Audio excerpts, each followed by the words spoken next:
pasensya na. Okay na? Oh. Mami, May, wala kayo ngayon tonight. We're celebrating kasi, aalis na ako. Pero, but then, you're inside my heart. I love you, May. Please. Mommy, please. You're inside my heart. I love you so much.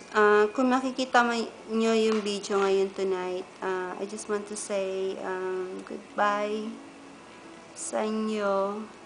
Pero it doesn't mean na goodbye forever. You're still in my heart. Merry Christmas.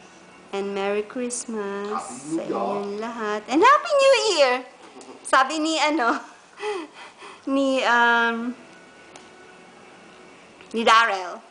Pero, sabi ko rin, I love you. Mwah. Diba? Yun lang yun diba?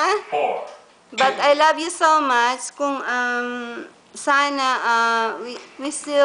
kung sana nabigyan ng opportunity na mag-spend tayo together, you know, you will know me and I will know you.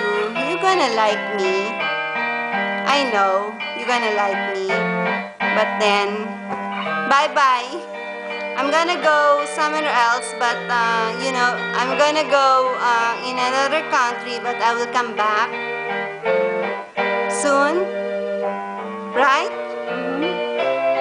And then, ano pa ba sasabihin ko?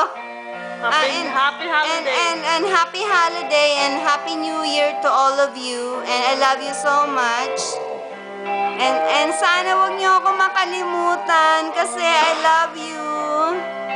You're deep inside my heart and I love you so much. Deeply. And tingnan mo naman si Darrell kumakanta, oh. Ito yung last weekend ko dito sa Fort Lauderdale. Ganun lang kami, nagkakantahan. Medyo nakainom, pero hindi naman medyo, pero medyo nakainom. Diba? May, please, sana wag kang magtatampo sa akin. But, you know, you're deep inside my heart. Okay?